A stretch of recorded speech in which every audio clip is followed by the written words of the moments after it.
Hey yo, what is poppin', y'all? Louie here, back at it again with another quarantine video. Day number 20, yo. Damn. I'm not sure if you guys have noticed, but I am a ballsy ass motherfucker. But I wasn't always like this, and I said this in previous videos. When I was younger, I used to have like anxiety attacks, and I faced like really bad depression, and it really sucks.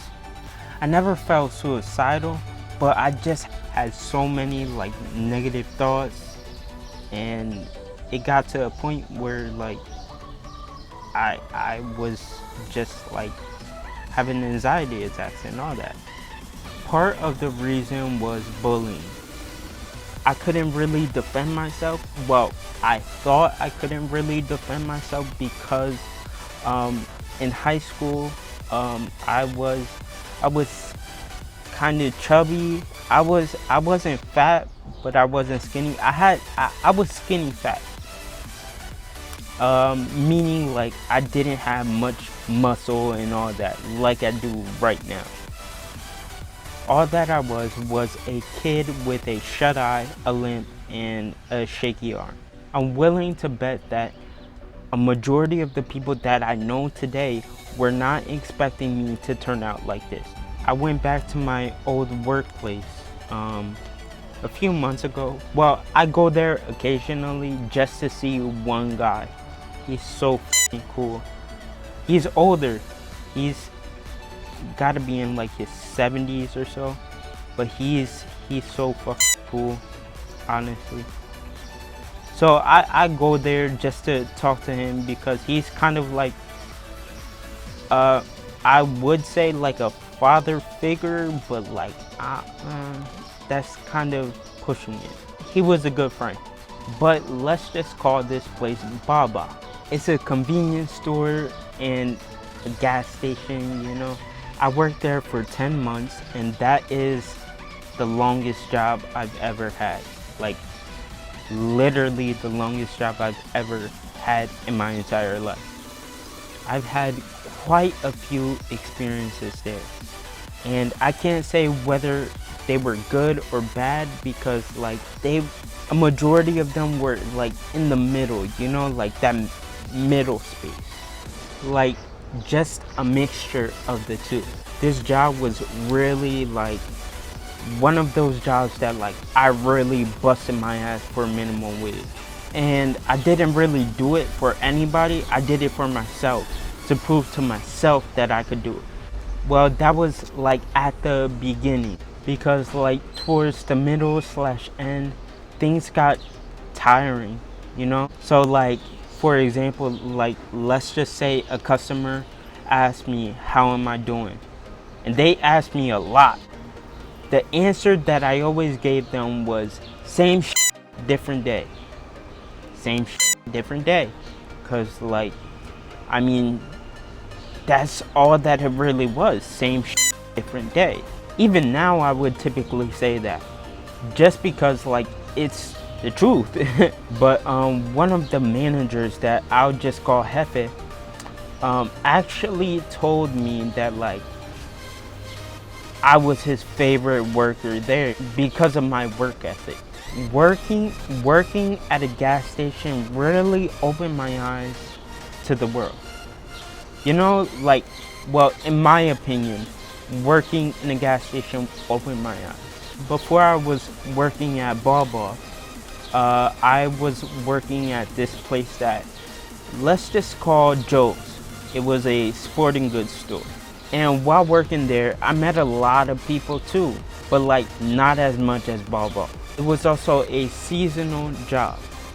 So I worked there from like, I want to say November to December, something like that. So I didn't really have much time to expand. One thing that I remember, or like my best experience at Joe's, was there was this one lady. She wanted to get like some weights for her husband and all that. I'm not sure if like the other people who lifted weights were there or something, but I don't know. They called me and I went to the back of the store with the lady to show her like all of the benches and all that.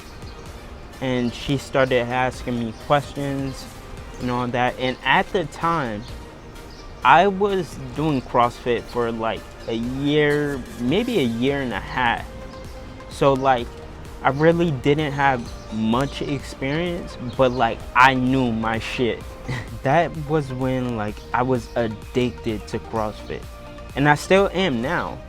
But the only difference between then and now is that like I'm an adult now. So like I have priorities and all that.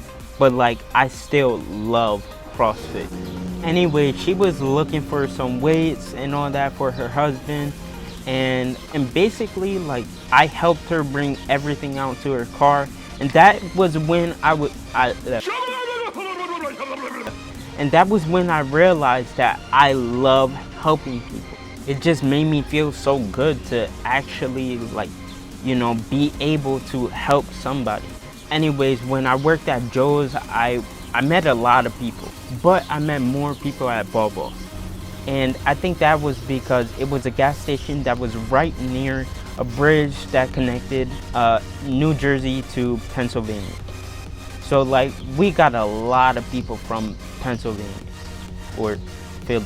It was just so popular. Like I met so many people there. I'd say that that job in particular taught me quite a few lessons. One of the biggest life lessons that I learned from working at Baba is that confidence is extremely important, because without confidence then you would just let people walk all over you, basically. And that's not fun. So there was this guy that I would just call Dick. He worked with me at Baba, and he wasn't really a dick, but I think he had like a disorder or something. And like it kind of caused him to stress out a lot more than you know, average people. The way he works is like he was always jittery, and when something bad happened to him, like he would just flip out, and that's not good, obviously. Dick was overly dramatic because of stupid shit, and it kind of like got to him at the end of the day. But that kind of relates to what I was saying earlier about confidence, because like if you're confident in yourself, you wouldn't have like all of these insecurities, and you wouldn't flip out like as much as Dick did. Yeah. Anyways, as always, much love. Nah, I can't end it there. Basically, the moral of today's topic is that confidence is key, and don't be an insecure little bitch. Anyways, as always, much love, be safe, and catch you tomorrow. Peace!